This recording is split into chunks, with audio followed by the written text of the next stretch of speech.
Our headlines today.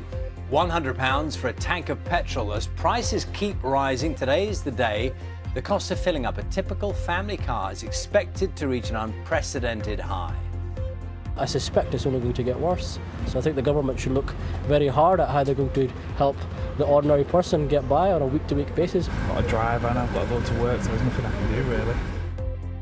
Question is, how much higher can prices go? And I have some advice on what you can do to try and make your fuel go the extra mile. A change in the law to stop people under the age of 21 from buying cigarettes in England is set to be recommended today. Help for people on lower incomes to get onto the housing ladder as benefit payments will be included to meet the cost of a mortgage.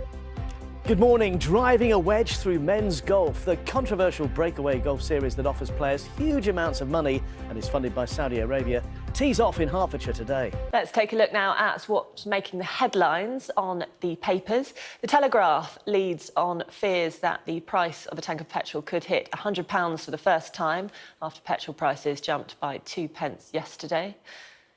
£100 to fill a family car is the headline for the Mirror, which calls the rise in fuel prices a petrol crisis.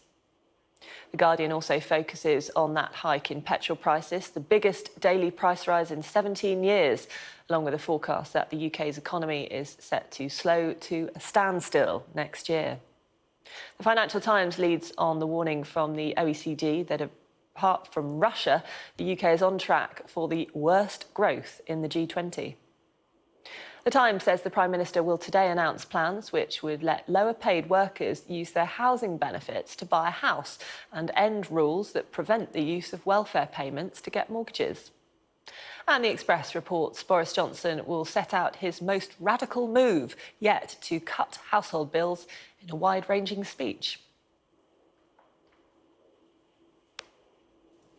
And if you want to see any of those front pages again or read the stories, just scan the QR code on your screen and it will take you to the press review on our Sky News website. Thursday morning's papers for you, and we'll start with the Mirror reporting that the cost of filling up a family car set to reach that £100 mark. The paper says the price per litre of petrol rose by 2p to a new high on Tuesday, expected to keep rising.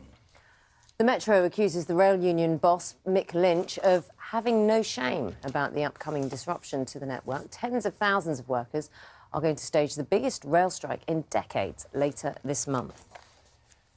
In the Daily Mail, leading on the first flight taking asylum seekers from the UK to Rwanda, which could be grounded by legal challenges.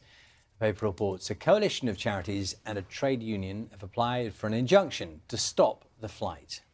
And the main image on the front of the Times today is of Sir David Attenborough, who has received a prestigious royal honour from the Prince of Wales for services to television, broadcasting and conservation.